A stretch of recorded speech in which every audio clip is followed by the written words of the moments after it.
I learned everything that I am, I learned from my dad. So utmost respect for him. But when you come into a business aspect of those things, it's really hard because I've got my own ideas, right? So even having a business partner that's not family is really, really hard. Having a business partner that is family, I think that's 10 times harder. When it comes to business, yeah, you network, you work together, you build each other, you share ideas, and that's the whole point of this podcast too, right? Is sharing these ideas with each other. And so it's uh, those two things are not the same, right? Those are two opposite ends of not the same coin. Just I don't even know, but I can relate to both. Welcome to the Garage Grit Podcast. I'm your host, Brad Herlock, co-founder of AA Shop Marketing, a digital marketing company for auto repair shops. And here we have another Origin and Impact series, but this time it's with Jeremy McQueen of Bat Boys in Branson, Missouri. And you're going to recognize different parts of his story. You're going to relate to different parts of his story. And if you're in a coastal or a tourism based town, you're going to resonate with even more of his story. And we're going to talk all about that as we talk about his origin and impact story. And who knows where we take it from there. So, Jeremy, thank you for being our guest. It's good to be here. Been on one other podcast and really enjoyed it. Looking forward to this conversation. You know, I should have looked that up to look up the exact number of that podcast. It was back, I want to say it was the late fall of 2024. Sounds about right. Yeah. And we were talking about transparency in on the invoices, on the tickets, and how much information we actually put on the tickets, and how detailed do we get, and how much pushback do we get. And why don't you sum up your approach real quick, if you don't mind? I still remember it, and I found it fascinating to have you on that podcast. What Yeah, information's on your tickets?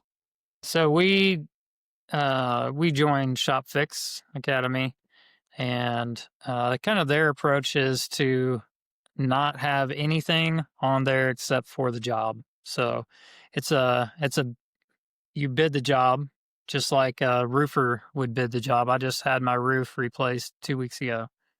He came out, he he did the measuring, he did all the things, he found the shingles that I wanted. He said, "Here's your bill, it's $13,000. Mm-hmm. Okay, let's do it." That's it. That's great. I didn't ask him, "Oh, well, I need a breakdown of what your parts are. What exactly, how many guys you got working on that job? What's their labor rate, each one of them? I need to know the fees. Right. What's Do the you have any roofing contracting supply fees or? Yeah, like so, and their approach to that is pretty good. We've had a little bit of kickback from that from people that are really price shopping. Well, I can get this at O'Reilly's for $48. How much are you charging? Mhm. Well, the job And you is should, yeah, and the you job should, is and you should put it in yourself. $826. That's what we say. You know, Oh, I'm sorry. uh, Okay. No, so you don't even respond to them when they ask you for the particular parts of a particular part. yeah, we just try to explain it to them just like that manner. Just hey, we're a bid shop. We call ourselves a bid shop. We bid it by the job. You can go out and get all the estimates that you want. At the end of the day, the bottom line is what you're writing the check for or hitting the credit card fee for. That's what you need to know. At the end of the day, that's what it is. You can go out and price shop us. Like, here's my value, here's my warranty, here's my loaner car program, here's all these value added things that I have in my business that you're probably not going to find in the other businesses that you're going to get estimates from. So I'm going to add those value adders into that conversation, and then that is going to help close the deal. Like, most of my people, they don't even shop. After we go through the value added things and build that trust, it's about building that trust. So it's not real easy when you have those naysayers that, well, you mechanics, you just take advantage of all of this and blah, blah, blah. Yeah, you can go down and you can have the mobile mechanic do it for cheaper. You can. You just Right. can't. Right. I'm not trying to be the cheapest. It's not a race to the bottom for me. It's the race to the best. Exactly. So the race And to the bottom conversation is that breakdown, and people nitpicking you on that. Like, that's not my customer base. That's not who I want as a customer. That that race to the bottom kind of thing. So that invoice part of it, it shows who your customer is. so your tickets might look like water pump, $500, brake, 872. And that's it. That's it. That's the only thing we break down. Yeah. Nice. Okay. All And right. it's Well, worked that's out just really well for us. So and if you want to hear more on that conversation, then you got to go check out that podcast. I probably should have been looking up the actual episode number while we were talking, and I can do that real quick. But but while I'm pulling that up, how long have you been doing that? we've been doing it for about 2.5, 3 years now. Okay. All right. And before it was constantly fighting with, well, that I can get this part somewhere else. And now it's a moot point. All right. So just to, let's see here. That was episode 11. And that was posted around October of 2024. Look at that. Very 1 year. This is basically our 1 year anniversary, Jeremy, of you coming onto the podcast. So there it is. So thanks again for coming back and now sharing more about your story. So Bat Boys, did you start the shop, or did your dad start the shop, or did you buy the shop? How did you get here? So Dad started the shop back in 2006. And he's been in the automotive business his whole life. He was in the body shop side of things growing up, as I was growing up. So he had his own business. He worked for dealerships. He was in a body shop working for somebody else in a body shop when he started the mechanic side. He started doing a little bit on the side for some people, and that really grew. It grew pretty fast for him. So he actually got out of the body shop side and went over to the mechanical side, and started the business in 2006. Had an opportunity to go into a little 2-bay shop, and started the business in 2006. My wife worked for him right out of the gate. She was kind of front office. And she was your wife at the time? Yes. Yeah. Okay. So I was doing construction at the time, and I lost that business back in 2008 when we had the big real estate boom. So he started in that little 2-bay shop in 2006, and then moved in 2010 to a bigger facility with the body shop that he was previously with. We split a building, which was he went from a 2-bay shop to about a 8-bay shop. So did that, and then the body shop that we went into the building with, which we were both leasing, the body shop ended up buying that building. And in late 2015, they gave Dad the notice, hey, we're going to need the whole building. So Dad wasn't in the greatest financial situation, wasn't able to really move forward he could go in and he could lease some buildings, and he was looking at doing that, but he wasn't able to find a really good location, and he was going to make what I thought was a really, really bad decision location wise. He had a great clientele, great word of mouth. He was doing about 700,000 a year.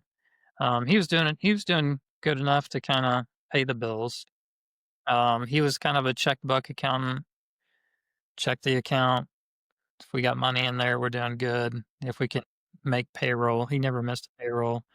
But he was the quintessential, mom and pop shop kind of business owner. So, yeah. So in 2016, when he was going to be kicked out, or late 2015, I approached Dad, and I saw an opportunity, but I also saw that he was fixing to what he was thinking about doing, where he was moving. He was going to move into a um, kind of a storage area where it was just storage, and then he was going to put his business in there. And I was like, oh no. We had the facility we had that we moved to, the 8-bay shop. It was a pretty nice facility. It had a nice waiting room, and he'd built a business there. If the move he was going to make wasn't going to be good, It was so going to be a downgrade in the mind of even the loyal customer. It was going to be a downgrade. it was very much, yeah. Yeah. So the building that we're in now is actually just right down. It's within a rock's throw distance from where it is. So I told Dad we were in pretty financial good standing, and Dad had a little bit of money saved back. So I approached Dad and said, Dad, hey, let's go into business together. I have the financial wherewithal to build a building. I had a construction background, so I knew how to build. So we decided to go into business together. He basically had the business side, but he didn't really have capital. There was no debt. That was one of the really good things that Dad did in his business. He built it on no debt, so that was really good. He had all of his tools, and then he had about, I think he had about 6 lifts at the time. So we approached the bank in late 2015, told them what our plans was. We gave them kind of the business proposal of what we saw was potential, what he was doing now. It was really hard to show profits on the business the way he had it set up, and the way he did his taxes. So that part was a little bit of a hurdle to get over. We was able to come back and, put up collateral on our side, and they gave us the loan to build the building we're in now, which is a 10,000 square foot floor area, and then we have a little bit of finished space up above, so it's about 12,000 square feet. We got 13 bays, 13 lifts, and room enough for probably about, I don't know, another 4 or 5 cars, just flat bays that are open. So pretty nice facility, really nice waiting room. It's been really good to move from that location to this location. So you were able to buy the land. It didn't have a building on it. You built the building. Yes. Okay. Yep. So late 2015, 2016, we started construction. I'd quit my job and went full time in construction for this, and working for Dad part time, which I had been doing since 2008. I'm sorry. So 2008, you had been working full time or part time in your dad's business? I was part time with Dad. In 2008 is when I started with him. Yep. When I kind of lost the construction business that I was Right. in, and then worked part time for him all the way up till we went into partnership together. So. Okay. All right. Okay. May I ask what else you were doing part time? So I worked at just a local theater here in town. Okay. Making ends meet, basically. Making ends meet. Yeah. I worked God bless you. three jobs. Yeah. Okay. I worked at a telemarketing place. Sometimes I was working 3 jobs. I worked for Dad. Right. Worked for the theater that was local theater here in town. So I worked for the local theater for 9 years. So. Yeah. Okay. All right. Interesting. And yeah, so no, I mean, it's, that's interesting. I like the fact that a lot of people don't have that kind of wherewithal to, I need to make ends meet, so I wanted to do what needs to be done type attitude. So that's great. I like that part of the story. So 2017, the business has the business has a new location, and you moved in roughly that year, 2018, maybe 2017. No, we actually finished it September of 2016. Okay. So it was only about 6 or 7 months for us from start to finish to Nice. complete. Okay. So Okay. Obviously not a lot of red tape with the local municipality. You're able to get the permits you needed. yeah, Oh, there's a story there. there was some there's definitely some red tape. The property that we had purchased was um, basically landfill, and it was crazy what we had to do for the foundation. We had to basically dig 10-foot deep footers, 10-foot wide, all the way around the building, and that was incredible. So we had to do that, and then we had to come in and we had to compact layers on the foundation. We had to compact those layers all the way up before we could even build the foundation. Through the building process, though, the Branson city was pretty good about for the rest of it. Yeah, we had somebody else put up the red iron. They did all that. We did the floors. I poured the concrete. Had different contractors come in and do different things, so it Sure. wasn't like hands on. Like I built every little piece of the Right. No, I understand that. Yeah. So, but you said the property used to be part of a landfill. not a landfill. It was just fill. So Okay. it was a big valley, and they came in and they filled it. But when they filled it, they didn't fill it like it should have been filled for a building to be built on top of it. So it Got it. wasn't compacted as it was Right. filled. Okay. So they come in and they do drill corings and they made sure Okay. the foundation was good. But so it was a little bit of a hurdle and cost, Okay. all that good stuff. So. Right. Right. Okay. But the municipality was friendly. They weren't opposed to you opening up a shop there. A lot of the number of businesses I come across who struggle with the municipality to get things done or opened or and the October of this most recent shop owners panel, the October panel was actually all about that. And the one shop owner that expressed how it took 30 years to get a sign out front. Right. So like, right. So, but I hear stories all the time, about the challenges, and it just reminds me how important it is this is not an off year, election year. It's important that we go and vote and participate because we want people who are going to be pro business, pro small business, at least pro community, at least, right? As opposed to, just trying to run roadblocks, every which way. At least like-minded people at the very, I find it interesting how people just ignore this year because it's not a presidential year, so it must not be an election. Oh my goodness. It's more important in my mind. But anyway, It's not on most of our radar. Our day-to-day struggles are really yep. what's on our radar, but we really need to pay attention to that stuff. Well, and the reason is because one day, if you're trying to grow your shop, it is going to be part of your day-to-day struggle. if if you're unlucky, or not paying attention, it can be exactly that way. So, but anyway, I digress. Let's get back to your story. So here you are. You're in business with your dad. What did that partnership look like in 2017, 2018? So that it wasn't too bad. Dad was still in the business full time. In 2016, 17, 18, 19. Um, that was a little bit of a dynamic. Mom was still in the business too. She was the secretary. Uh, And your wife was still in the business. yes.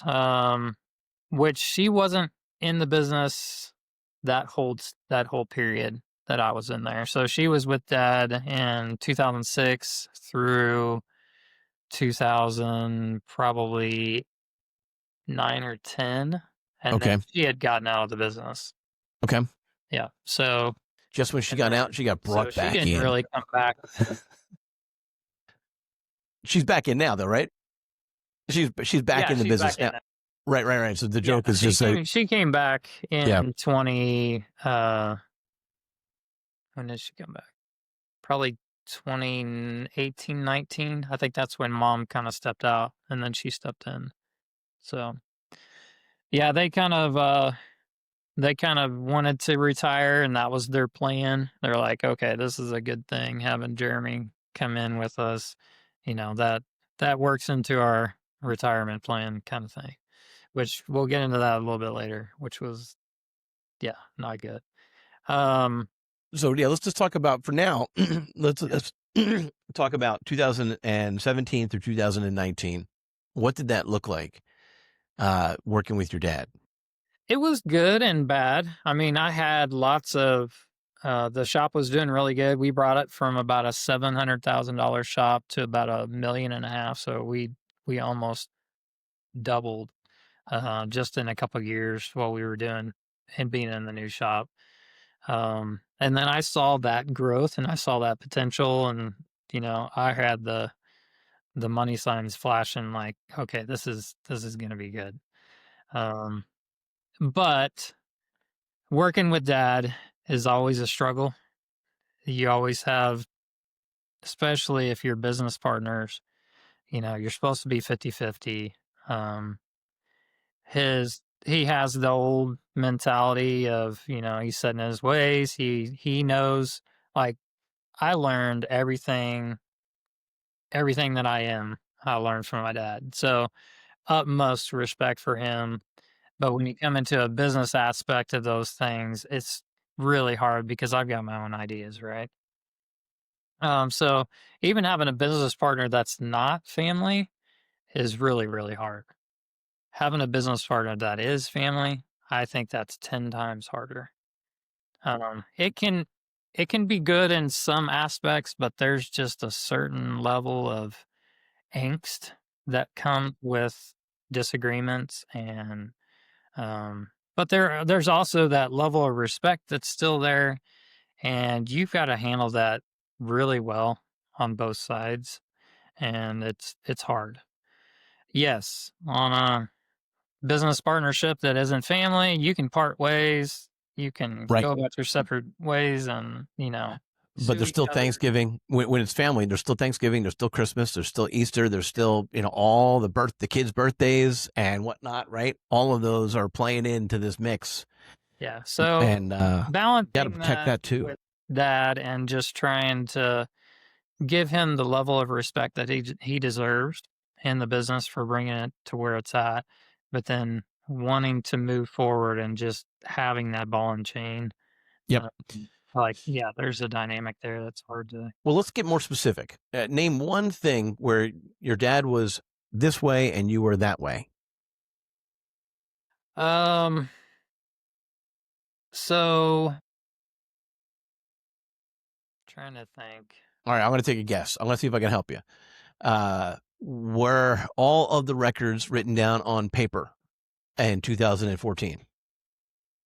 No. No. Okay. No. Um. So Did pretty you, much, were you using there was DVIs in no. 2016? What's that? Were you doing DVIs in 2016? Oh no.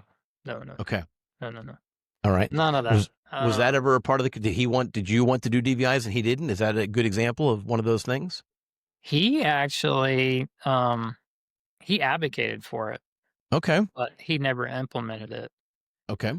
And he was still kind of at the reins and doing all the things. He had no systems and processes. So when we were checking in people, we eventually got to the point where we put a little key tag on there on the keys that came in. There'd be a little key tag on there, and then we would write their name on the key tag, and then on the back of it, we would write what the problem was, and then we just handed it to the technician. That was our system of check-in. So to kind of give you an idea, that was, and his accounting was pretty much the same way. So we used Mitchell software exclusively up until 2021, and we changed to tech metric. So we didn't institute DBIs until 2021 as well. So um, so yeah, that wasn't big hurdle or a big disagreement. Um, some of the more disagreements were just growth. Like I wanted to hire more people. Uh, he wasn't too there wasn't much pushback from him on building some systems and processes, but a lot of it was just jobs, just how to do jobs, just fathering some things that I wasn't doing things right, and he would jump in and show me how to do them. And but on the business aspect of things, there weren't too many pushbacks because me as a business owner, at that time, I didn't have it all together either, and I had not learned very much. So. Do we ever? Do we ever all have it together? Like we're still in the process, right? Or it's a never ending process to continue to get better and better and better and have it more together. But we're, when we're going to be 70 years old, we're going to look back and say, wow, what a stupid kid I was when I was 60. Right. I mean, that potentially is actually a hope because that means we're constantly learning and constantly growing. So that's all right that you didn't have it all together.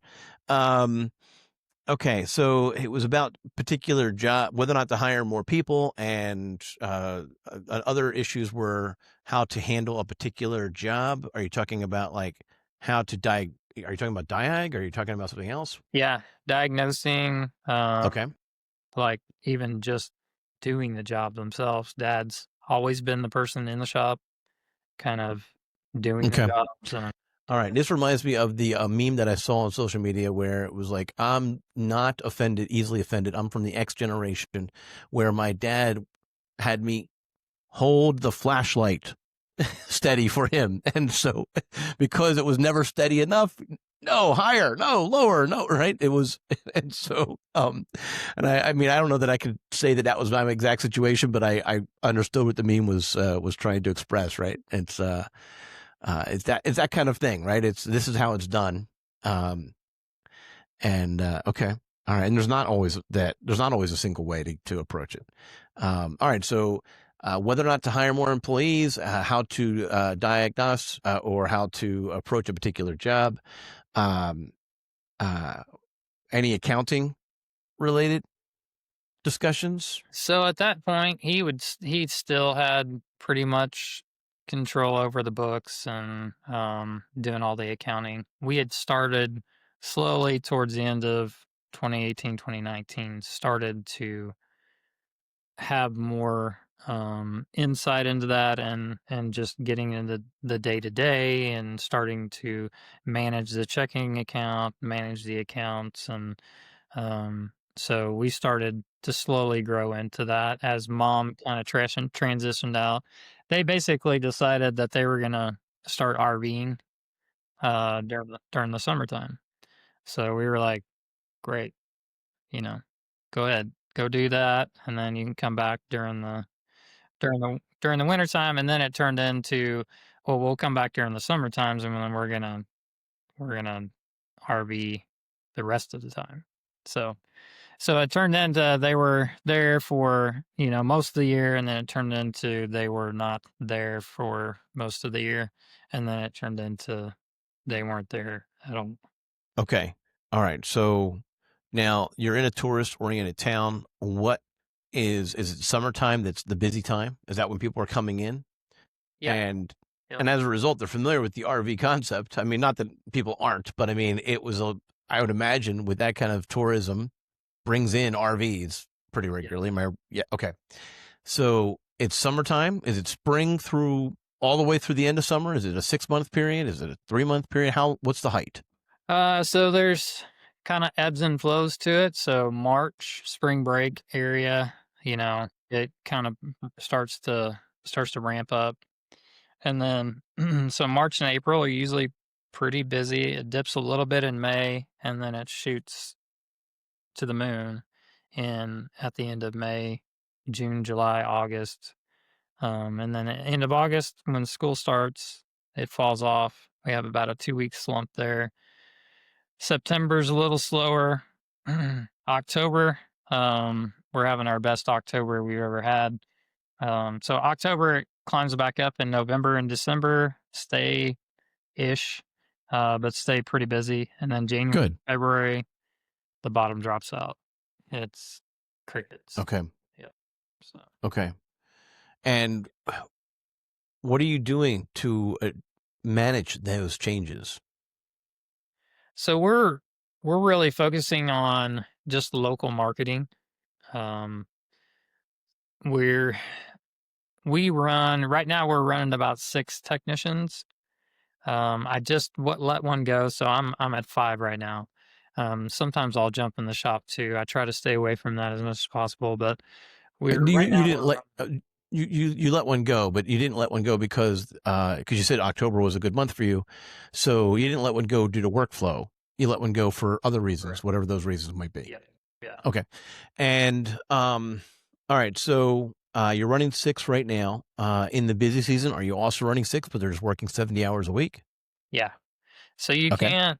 It's really hard for me to run a seasonal employee. Yeah. I mean, I could run some lube techs or, some unskilled labor. But if you want skilled Yeah. labor, you're not going to have a part-time skilled I labor. mean, you could hire a college kid who's back for the who's back for the summer. Yeah, yeah, but that's unskilled. That's Right. definitely unskilled. Right. Yeah, Yeah, he's just running around, with yes, I get that. Yep, doing yeah. the like you said, a loop tech. Um, okay. And you don't want to go that route. You prefer so you just dial up the number of hours. Everyone works overtime during the peak season. That's part of the arrangement. They come on board. You will be working. You're Nope, shaking your head no. nope. What do you got? We work 8 to 5 Monday through Friday. Okay. We don't. All right. So how are you handling the just making customers wait longer to get their cars back? Yeah, so a lot of the tourism stuff that comes in, our schedule's already full. They're either going to wait, they're going to go home, leave their car with us, or they're going to go somewhere else. Um, so there is definitely a backlog during the summertime. I could probably hire 10, 15 technicians and still be okay. But we basically just have a plethora of work during that season. If somebody wants to stay late, but most of the guys are pretty comfortable with where they're at. 8 to 5 is fine. I don't like to stay past 5 o'clock, so we don't need to stay past 5 o'clock, revenue wise, and so we're all pretty comfortable in that area. So we don't work overtime. We just send our tourism away. That overflow, we just can't get to it. So. Okay. So your response to the tourism market is no, thank you. Or it's not so much no, thank you as much as if we can squeeze you in, we will, but we're not going to be focused on you. Yeah, so we're trying to build just our local market. So Mhm. we heavily market to our local customers Yep. and Yep. building up that customer base. Hmm. And it's really hard during the summertime for our regular customer base because it can fill with the tourism as well and not able to get in my regular local customers. So They need to take priority, is what I'm hearing from you. they do. Yeah. Yep. They do. Yep. Okay. Unfortunately for our tourism, yeah. Now, are you blocking out time? Like, the Smiths have their oil change coming up, and so you're going to try to avoid taking too much time, or their service needs to come up, or they know they're due for breaks. And I'm just using Smiths as a random customer name, right? So, are you then like? Are you avoiding taking tourist customers, even though you haven't confirmed the appointment yet with? No, I don't. How are you? I guess what I'm trying to say is I'm trying to get to how are you blocking out? It So sounds like it's just first in. most of our tourism stuff that comes in is emergency. So they just got into town. Wheel bearings out, brakes are out, transmissions out. They just got into town. We need you right now. I'm sorry. I can't do that. Most of our local market knows to schedule ahead of time. So most of them aren't emergency type situations. Sometimes they are. And we try to work them in a little bit Quickly, later sure. as Sure. much as we can. Um, So you're triaging and filtering based on the type of job. Sometimes, yeah, Okay. yeah. Okay. And when you're first talking to them, Are you, I call in, do you ask for my name? I give you my name. You realize I'm not in your database. And so, like, is the conversation different? Well, one of the first questions we ask them, are you from out of town? Yep. So that gives us a good idea of, okay, this is an emergency situation. Next question is, when are you leaving? So we do have some things that we do try to help with our tourists that are stuck and they have, major issues. We try to help them out as much as we can. We got a fleet of 8 loaner vehicles that we try to keep pretty readily available. They're pretty much out full time, especially during the summertime. Sure. Right now, I only have maybe 2 or 3 of them out. How are you managing the loaner vehicles? I mean, what's the paperwork look like? Is it a casual sign here? Do they pay to get the loaner car? No, it's all free of charge. We use a program called Shop Loaner, and great program. So it's a separate database. So there's scheduling, there's paperwork involved. We own a separate company that owns the vehicles, so whole separate company in and of itself, and then we manage that at the front counter through the Shop Loaner program. Okay. And who helped you walk through how to set all of that up and why to set up a separate company and those types of things? Was that Shop Fix? Was it the people from Shop Loaner? Is it just your own ideas? No, that's strictly from coaching. Yeah, Shop Fix. Okay. Yeah, just different business owners and different strategies and just different ways to walk through those things. I learned so much in Shop Fix. So How long have you been a member of Shop Fix? for 3 years. Yep. Okay. All right. And so you didn't do loaner cars before that, or was the loaner car very casual and sketchy type of an arrangement? Yeah, we didn't do them at all. Okay. Yeah, so we only started the loaners about 2 years ago. All right. Yep. And everybody loves them. Everybody loves them.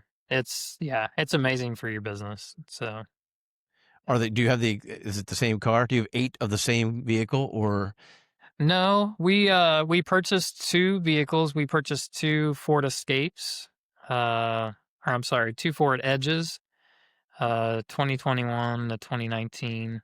We purchased those. Got a pretty good deal on those, low mileage.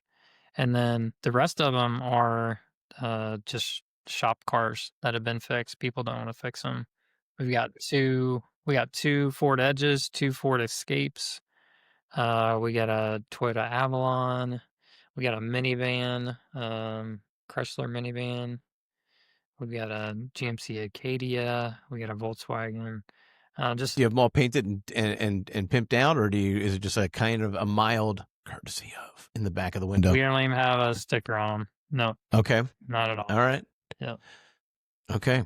And I hear mixed reviews on that. Like part of you wants to do the advertising, and part of you says the customer doesn't want to drive around with that label on their car while they're driving around, and so it's a double-edged sword, I guess, in some ways in that regard. But all right, so Shop Loaner or shoploaner.com, I guess, is what is working well for you. That's good. And everybody loves those.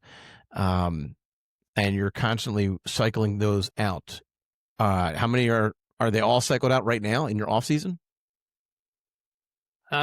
As far as what do you mean? Like are all 8 cars being utilized right now, even though it's end of October, beginning of November? I think right now we have maybe 2 or 3 cars out. So okay. All right. So not as much in the summertime. You said that they're always all out, and in the off season they get a lot less driving. Okay. And last week I think we had 8 out of the 8 cars out. So it just depends on. Sometimes they're all out, sometimes they're not. So with a focus on the people who live there, that's what you're saying when you say the local market. That's what you're trying to do. You're trying to build those relationships and establish those.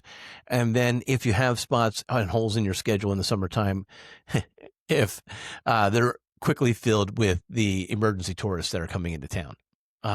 Have you considered what you could do to the size of your business if you actually did tap into that tourist market?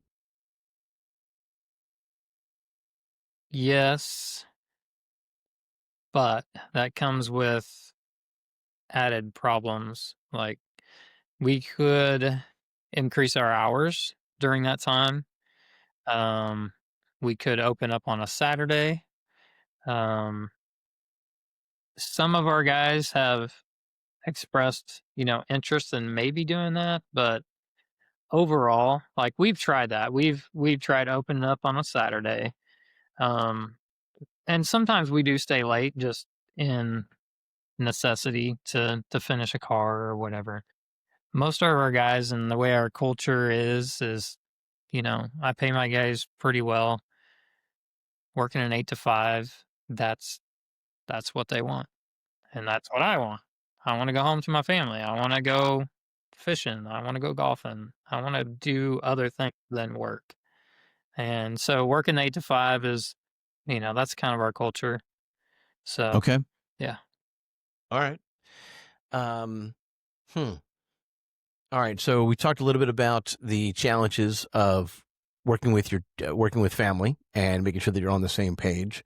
How did you in your days? You talked about some of the challenges that you had on diag and some other things as far as how to approach the job.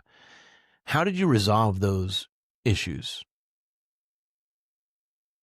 Um, so most of them just kind of played themselves out. Like it's a little bit. So you didn't have you didn't develop okay, here's how we're going to approach this. You didn't have like a strategy. You just let each one play itself out and Yeah. sometimes breathe was Sometimes the tension just built, and sometimes you just stuffed it way down, and you just moved on with life. Um, that's on some of the bigger issues that where we didn't plan out a transition. We didn't, Dad didn't have the accounting skills. He didn't have, the business, the big business, yeah, acumen. He didn't have those things. He was a smart man, but yeah, I mean, but he didn't have those things, and he never walked down that road before in right. transition. And those are skills like anything else, by the way. Yeah. Like it's not a matter of intelligence or not intelligence. It's a skill that needs to be developed. Yeah. Skill that needs to be learned and developed. Yeah. So Mhm. really kind of reaching out for help. Um, that's not my dad's culture and generation. Um, so he's kind of a do-it-yourselfer, and Right. I've got a lot of those skills from him in doing that. But um, just networking and getting coaching and stuff like that, man, it's so necessary in business. So I can it's interesting because I admit that if I had some sort of like, let's say I had a 500-pound block of cement on my property and I needed to move it across my property, I would sooner I'd sooner break my back than ask for help on doing that. Right. That's just kind of like I get that. I mean, but at the same time, uh, when it comes to business, yeah, you network, you work together, you build each other, you share ideas. And that's the whole point of this podcast too, right? Is sharing these ideas with each other. And so uh, those two things are not the same, right? Those are two opposite ends of not the same coin. Just I don't even know, but I can relate to both. So, but I agree. I think the coaching is a key part of the equation, and learning from people who have kind of worked through these challenges before. I think it's part of it. Okay. Now he phased out over time. Were there any large equipment decisions that had to be purchased? An alignment rack, I don't know. What you tell me? not really. I mean, yes, we did have to make some of those decisions once he was kind of out of the picture and was slowly transitioning out. He just wanted to receive his paychecks, Okay. and he was good with me handling the business because if you looked at the business year by year, it was going in It the was right growing. direction. So, yep. Yep. And Now, is that how the structure was? He was still a W-2 employee, and or did you eventually have to buy him out, or what did that look like? so I'm yeah, sorry if I'm being too personal. Forgive me if I'm being too personal, but no, I'm you're just kind fine. of curious. No, we're pretty transparent. But he was still on payroll, so he basically just wanted to receive his paychecks, and we got to the point where, um, we approached Dad and said, "Okay, Dad, you're totally out of the business." I was wanting to move forward in different things, just maybe expansion, just different things that he was not. He shut the door right away. Nope, we're not doing that. Nope, we're not doing that. Expansion. Give me an example. Just talking about hiring more people, No, like another adding another location. bay. Yeah, I really wanted to start another location. I told him, Dad, I want 5 shops in in 10 years. Like that's where we're moving towards. I want to build another shop. And you know, he's retiring. Like that's his retirement, like that I'm risking. And he's like, Absolutely not." Like, so I was like, okay, Dad, we don't have a plan in place. He just basically wanted to keep receiving his paychecks till the end of time. And so that's not really how a transition should be set up whatsoever. So we approached Dad and said, Dad, okay, here's what normal businesses do. There's a transition period. There's a time where you take what is owed to you. You can stay in the business, but you don't get a paycheck. You don't get a paycheck. You get half of the business proceeds at the very end of the year. You get, you know, you get your half of the business, whatever the profits are. At our current rate and where we're at, like this is our current rate. Like we're giving you a salary and you're not working in the business whatsoever. So you're not contributing to the business at all. So we approached them and said, we want to buy you out and make sure you have a nice, comfortable retirement. This is this is where we're at. This is what the business is worth.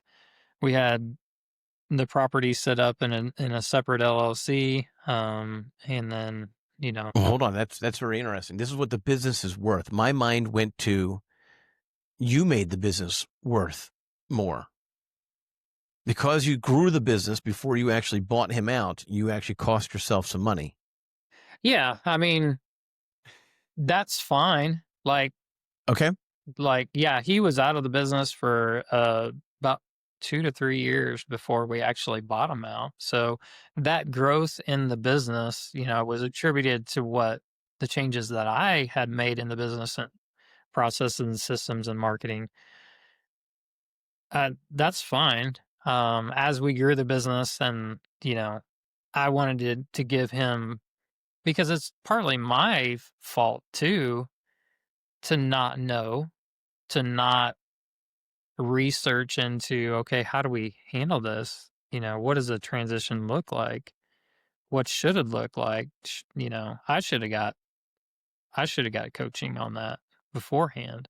I didn't do the research either. So we were in this mess, where he wanted to have a paycheck and he wanted the profits at the end of the business or at the end of the year. Yeah. Okay. And I'm like, no, Dad, Nope.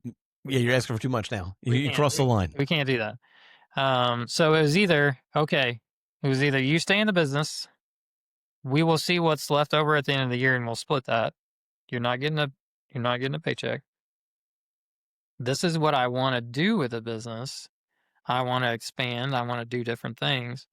He didn't want that at all. So I said, we basically came down to, okay, Dad, you either need to come back into the business and buy me out, or you need to retire and I'll buy you out. And we'll come to a number. And so I did some research and got a company involved that does estimating for businesses. We had a friend that actually did that. They referred us. We didn't want to actually use them. They referred us to a company in Kansas City, and they evaluated our business off of our books. We started doing our books the right way, um, and we showed profit. We showed, we had a P&L. We had all these things that we never had before. And we showed really good profits. So they went back 3 years and they estimated everything off those last 3 years. Then we got an appraisal on the property itself. It's a business property. So that comes with a little ambiguity. Like that big of a property is hard to estimate. So we put all the numbers together with dad and said, okay, here it is. These are the numbers in black and white. And going through that process was very, very stressful. It was really, really hard. Dad refused, didn't like the numbers. Basically, at the end of the day, said, make me an offer I can't refuse. And at that point, there were so many emotions and stuff that were going through us. Like, we're trying to make ends meet. We're trying to make this business work. And it was a struggle. But I also wanted to honor, the Bible says to honor your father and your mother. So had to be honorable through this whole process. And he started the business, right? And he gave me the opportunity to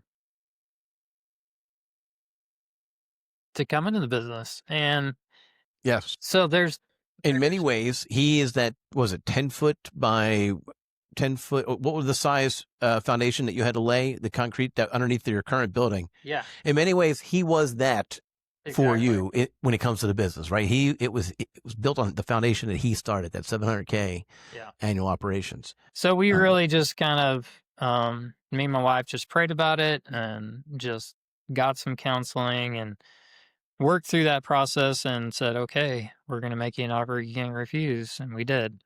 And it was big. And so we went to the bank, got the loans.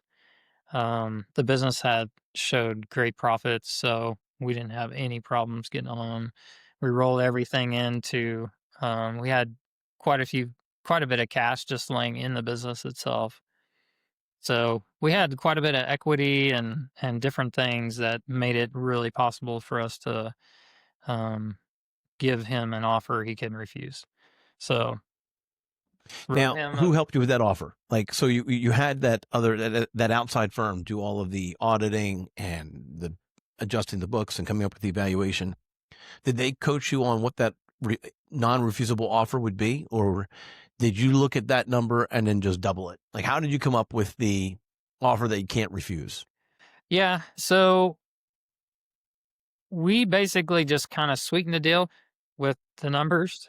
There wasn't any kind of coaching on that. There was, it was a little bit of back and forth working with dad. The real estate appraisal came in at, not the number that he was expecting it to be. So we pretty much had to match what his number was. Like there wasn't much negotiating on that. So, and we were fine with that. We wanted dad to have a really nice retirement and then I knew the potential of where the business could go, right? So for me to invest a little bit extra now is worth it in the long run for me because I could see what my profits were going to be at the next year and at the next level and the next level and the next level.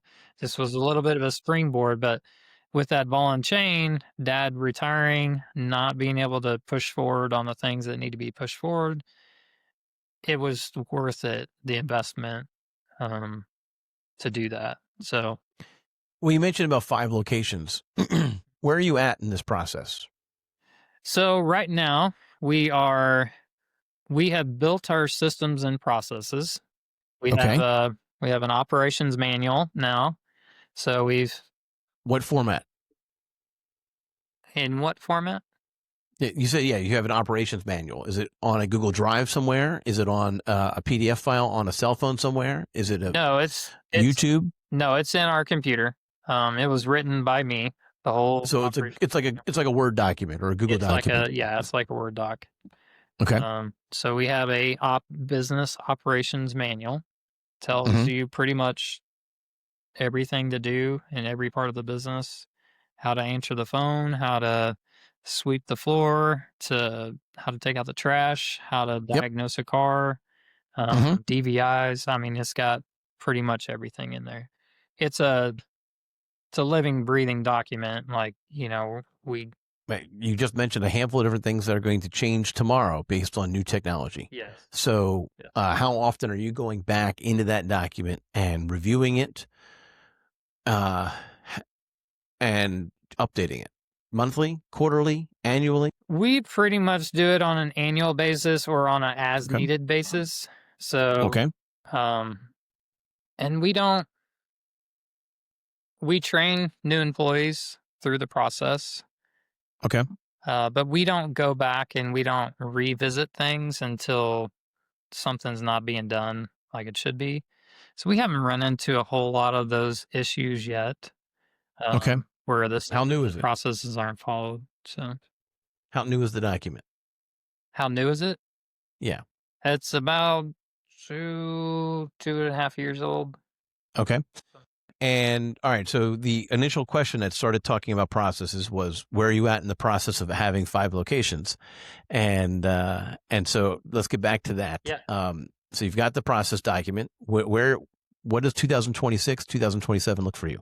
So our plan right now, or our plan was for at the end of this year, was we wanted to be a certain ARO, we wanted to be at a certain close ratio, we wanted to be at a certain revenue. We haven't maxed the shop out right now. Most of my guys have 2 lifts. It's going to be really hard to transition from a 2 lift system to a 1 lift system to really maximize the shop. So this shop really has a lot of growth potential, but my lifts are so close together. And my guys are really, really spoiled. But they're also pumping out some pretty good hours. So as long as my lifts are doing about 30 to 32 hours a piece, I'm okay with that. Not being a 1 tech per bay shop. And just being clear, you're talking about 32 hours of billable time per week. Per lift. Yep. Per lift, not per person, per lift. Per lift. Yep. Okay. Yep. So I do have some guys that aren't doing that, and we haven't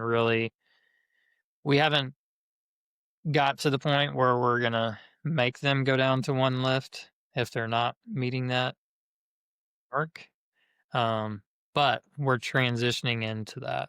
So maximum efficiency in a shop is one tech per bay.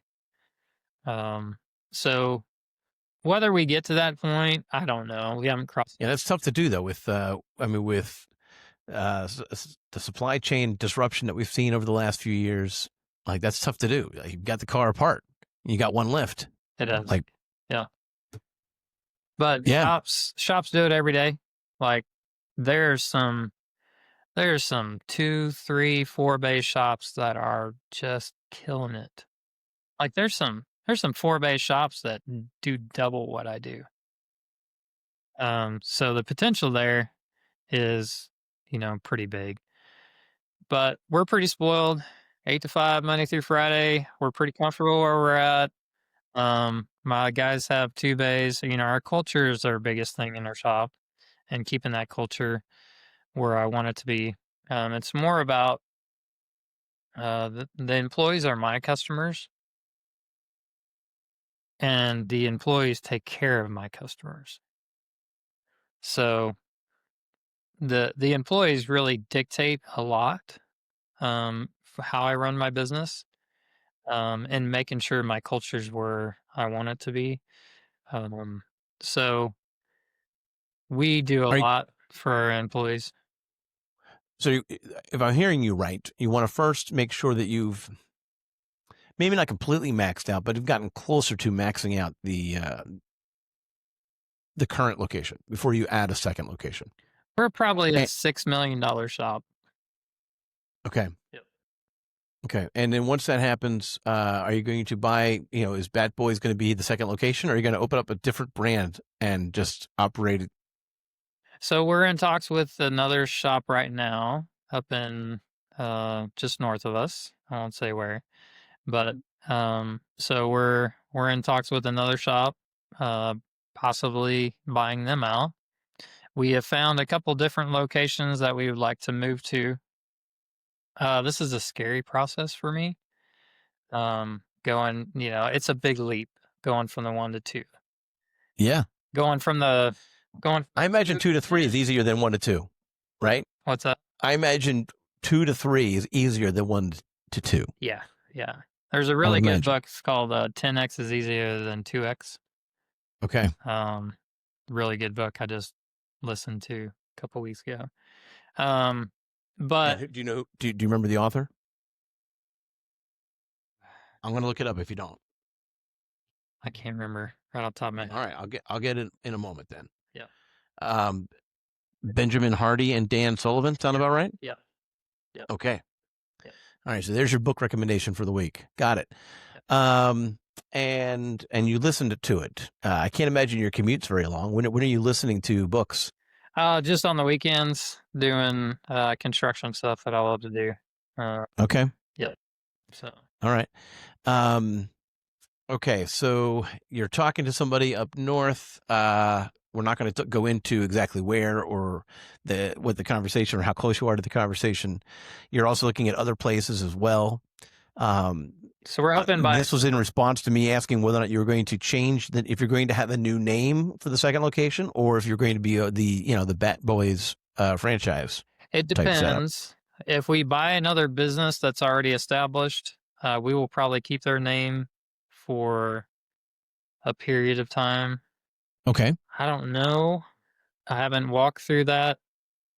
I would like to keep the Bat Boys name because we do a lot. And so for the audience, they don't actually know what it's actually B.A.T. Bat Boys isn't just like it's not Jeremy's last name. It's his last name's McQueen. So why don't you tell us a little bit about B.A.T. So the Bat Boys, Dad came up with that, just kind of a catchy, 3-letter word, bat. So it stands for Brake Auto and Tire, is the acronym for LLC. We've had some customers that recommended, you should change that to Badass Technicians or Best Around Town. There's been a couple other thrown around, but Brake Auto and Tire is what it stood for. Yep. Okay, got it. From a digital marketing standpoint, I love that. Like that seems like a great opportunity for SEO, right? So, but anyway, all right. So you're open to whether or not it's under a different brand or the expansion of this brand. The expansion of this brand would be ideal, but you're not going to cut off your nose to spite your face type of a thing, yeah, right? I think eventually, even if we bought another business, we would probably change the name to Bat Boys over time. Yeah. Right. Okay. All right. And is that a 10-year plan? 5-year plan? So my 10-year plan is 10 shops now. Okay. So 2036, I'd like to have 10 shops. That's my plan. Okay. Yep. All right. You've got a long way to go between now and then. Yep. All right. You stressed? Yeah, a little worried? No. Excited? No, we'll take it a day at a time. It's God will lead me where he wants me to go and direct my steps. So, I'm happy as a lark where I'm at right now. I don't have to make another dollar, another cent. In fact, I could be making a lot less and still be just as happy. So making sure that I'm growing as a person, that I'm pouring into my people and make sure we're growing the business the correct way. That is the most important thing to me. And then if I can grow it and scale it in such a way that honors my employees, honors God, he can use me however he wants. And so in doing that, he'll direct my steps. And I think, but I'm ready. I'm super nervous. My wife is, yeah, she's not entirely on board, but she understands the entrepreneurial side of things. I didn't even want to be a mechanic. I still don't want to be a mechanic. I'm not a car guy. Yeah, believe it or not. I like working on cars. I worked on cars for a long time. I like fixing things. I like building things. So, um, one of the things through this whole process is just learning and growing, right? So, I I went to a a class. It was in Springfield, just north of us, and the teacher there was teaching on the book. It's called One Word, and the the focus on it was you pick one word for the entire year, and you focus on that one word, and it's real easy, so you can't forget it, and you can focus on the one word. And so he had us all write down and on a little slip of paper the one word that you wanted to focus on. Well, I had already been knowing that I needed to learn, I needed to grow in my family, I needed to grow in my business, I need to grow as a husband. I needed to grow. So that was my word that I picked, was grow. So I wrote that down and really kind of took that to heart, and uh, read the book, and got his other book, and just started to grow and to learn in business. And then we got into the coaching program. I've read, I don't know how many books I've read over the past 3 years. It's incredible the amount of books. Before that, I probably have read Yeah. the number of books, the fingers on my hand. Yeah, right. If that many. Yeah. So this book that you're referencing, I believe it's The One Word That'll Change Your Life Yes. by Dan Britton and John Gordon. Yeah. He also Okay. wrote uh, The Seat on the Bus, The Right Seat on the Bus. I can't remember the exact title. It's been a while ago. Um, but that's another good book. But anyway, so started to learn and started to grow, started to learn just how to be a better business person going through that process. And because I didn't really I didn't really care for mechanics. I saw the money in it. I saw the potential. I've always had an entrepreneurial spirit about building businesses and I've always been kind of in business for myself, uh, except for the time that I was at the theater. Um, but I've always I just had that entrepreneurial spirit. So God started to show me and started to grow me and started to teach me that even though that you're not doing exactly what you want to do, that he can still learn. You can still learn, you can still grow, and he can still have an impact through you, even where you're at, even if you don't like what you're doing, right? And so he started teaching me that, and he started showing me like, but God, I'm a builder. I love building things. And he's like, yes, you are a builder, and I got you exactly where I want you to be. I want you to build businesses. And then he started showing me one of the most favorite things that I get to do in my business is my one-on-ones. And I get to sit down with my guys, and I get to pour into them, and I get to grow them. I get to build them up. I was just about to ask, how are you pouring into your employees? And so this is great. So all right. So tell us about those one-on-ones. Tell us what that looks like. Yeah, so that is my most favorite part of the entire job whatsoever. Just getting to sit down with them, having that relational aspect, being able to keep them accountable. That's one of the biggest things that I struggle with is accountability. So I really have to guard myself on how I do that, when I do that. But just getting to share with them, what I'm seeing, how I can challenge them, how I can just do all those things that nobody's ever done for me, Hmm. um, in a business, and just pouring into them. Um, the accountability is a huge aspect of that, but just challenging them. So So challenging them in life, in work, in the 8 to 5 time period. yeah, so just letting them know what their potential is. I'm a optimist. I'm a cup half full kind of guy. So Okay. that really, I really get to see what their potential is. And But I want to be more specific. If you don't mind, I want to be all right. So you bring in, yeah, you bring in Joe and like, hey, listen, Joe, last month you did X number of hours. I believe you can do X plus Y if you just do these type of things. Or is it more like, Joe, where do you want to go with your life? Do you want to have 3 kids or 10 kids, and how much money you have to make to be able to afford it? Like, what types of conversations are being had in those one-on-ones? yeah, so definitely um having goals for the guys. Work goals or personal goals or both? Both. Yeah. Okay. Um just having stuff that they can work towards, and you know, the potential part of that conversation of, hey, the, you have a lot of potential. Like, this is where I see your gifting. This is where you're this is where you're where I see your weaknesses. This is where I see your strengths. This is where I want you to grow in. Um, so yeah, there's a huge aspect of it. Like, I want them to grow in their work. Like, there's there's a there's an expectation that's there for them to grow in their work. Like, you have to learn. You, like, that never stops.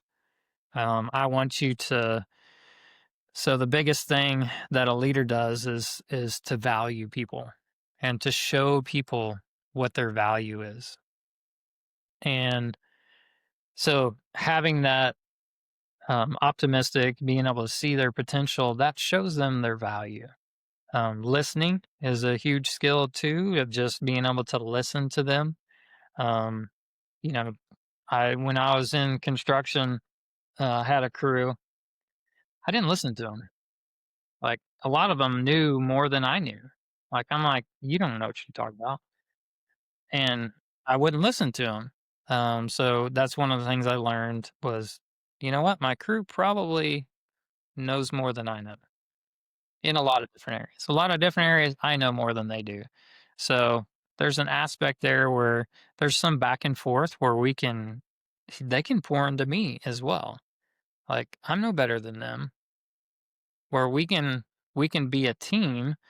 We can hold each other accountable. We hold different positions, but none of us are better than the other. No one Right. more deserving than the other. I might Right. work harder. I might I might have more of an intentionality in what I'm doing, but And you also will be working differently, yeah, exactly. right? Yep. 100%. All right. So, um, I mean, in many ways, you're talking about servant leadership. You're not actually calling it that, but that is what we're talking about. In many ways. So, um, interesting.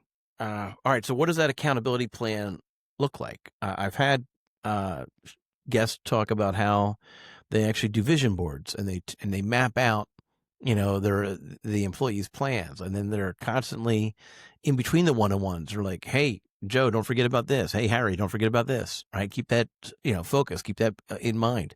Um, are these just conversations, or are you also making sure that they are like okay, so this is what we talked about in 1 month when we talk again? I'm assuming it's a monthly conversation or quarterly? Yeah, we do it just kind of when the schedule allows. Allows for it. So Okay. I So like to never in do the it summer. I like to do it at least once a month.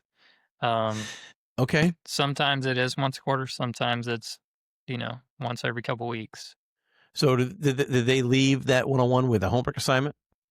With a what? That way they can when they leave the one-on-one conversation, Hmm. do they have basically a homework assignment for the next one? Before we talk again, you need to be here. You need to have accomplished X, Y, and Z. Sometimes, Okay. and a lot of those things are, if it's an accountability conversation where I need you to do this, then yes, it's an assignment. If it's more of a vision board type thing, then it will be like, how are you doing on this area? I've got But don't you think it would help them to get to that vision if they actually had step by step? All right, this is your homework assignment for this vision. You said you wanted to accomplish this. What do you think the next steps are? Here's what I think the next steps are. All right, so here's the agreed upon next steps. Make sure you have these done before our next meeting after Thanksgiving. Yeah. And that's Okay. that's where my accountability only has so much reach. Like, Okay. yeah, when it comes to the work It's easier. application, Right. yes, I can put in those caveats like, I need this done. I need that. Right. These are my expectations. So laying out those clear expectations is part of the accountability process. Okay. On those personal goals, I just really push them and just try to show them their value. Okay. I've got one kid that he's one test away. He's 21. He came from a boys' home, which we have an intern program with a boys' home. It's called Future Men. Great program. They come here and they come 2 days a week and they clean the shop and then learn and just learn mechanics. Anyways, he graduated from that program and then he came to work for me full time. And he is. Was that the first time you hired somebody from that program? Yes. Yeah. He's our first hire. But he is. He's one test away to become an ASE Master Certified Technician. He in this 2.5, 3 year period, he's built his own house. Like from the ground up, built his own house. He's just amazing. Like just his growth potential, like the level of expertise that he has now with using lab scopes, and just like he's taken off. And he started in a boys' home. Like he started from a troubled youth. So helping. There's so many of them out there. There's so many of them out there that are in troubled environments that, if they want saving, they can be saved, right? If they want, that's part of the equation. They have to decide that that's what they're willing to be. They're willing to be, helped. They're willing to be. It's not a handout. It's a hand up. And I don't know. Maybe that's. I've heard so many times people talk about how. I've heard so many times about how people talk about how. Excuse the back. Did you hear the background noise at all? A little bit. Yeah, you did. Okay. All right. So I hear people talk about the employee shortage or the technician shortage in this industry, and I've heard other people say that we don't have a technician shortage. We have an inspired owners shortage, and we have all right. And so maybe both are true, but I think. And I've heard so many different shops and stories like yours talk about how they have kind of creative solutions to bringing on new team members, right? So I kind of want to. I kind of think I should do a podcast about. I'm getting interrupted here. He already interrupted verbally, so you hear you're causing a problem. So he's a Belgian Malinois German Shepherd mix, and so I've done a couple things with him to keep his energy utilized. And I was told that I need to stop doing this because I'll eventually tear his knee. But I had him climbing trees. So I've seen videos of people who they're like, my dog, and then it just like walks around in a circle and then like hits his head on the glass patio door trying to figure out how to get out. And then other people's dog, and then they often would have a Belgian Malinois doing some sort of amazing, ridiculous jump. And I'm like, well, I've got a Belgian Malinois. Maybe he can do this kind of jumps. So I put a ball up in the tree, and I told him to go fetch it. And his highest point was just under 11 feet. Right. But really what was fascinating to me was the first time I did it, I only put it about 6 foot up, and he just sat down there at the base of the tree and whined but I've seen him jump higher than that, but he couldn't figure it out. I needed to actually start out his confidence building by putting it only 4.5 feet, and then 5 feet, and then 6 feet. And we just kept moving it up.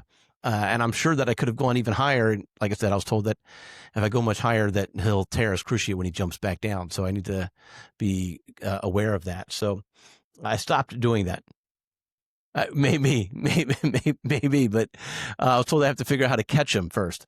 But the part that actually kind of caught my attention with that process was, I mean, dogs, people, I mean, there's probably some similarities.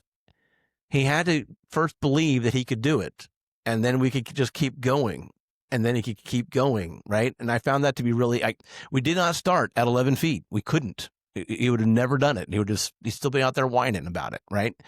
We had to do it over a little bit at a time. So anyway, all right. So let's go back to, let's see if I can circle back.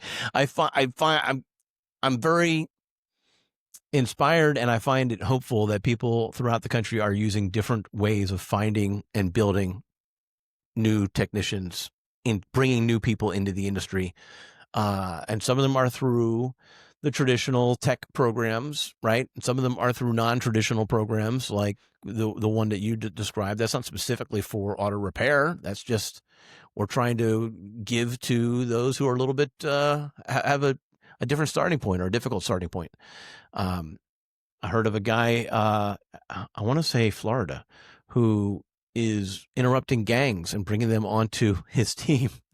Like, that's awesome. I love it. I kind of hope to be able to talk to him sometime soon, but I think we just need to keep doing that. Look around your own community and say, okay, how can I approach this other than just posting an Indeed ad for another person? Yeah. There's a certain aspect of giving back that you got to have that. You got to have the level of skill there for your customers too. Like, there's still some pretty high demand that I have of my guys, but pouring into them, showing them their value, like, those things are gonna bring them to that level. Whether it starts at 4 foot, and work your way up, or, you can bring in those guys that are already jumping 11 feet. Like, sure, that's my main focus, is to do that. But there are some people that need that little bit of help to get to that level. I mean, my dad did it for me, so I definitely want to do it with the people that, or the circle of influence that I have, in my community. Why else am I in business? Like, yeah, great. I can stack cash all day long. Well, how's that going to run out for me in the long run?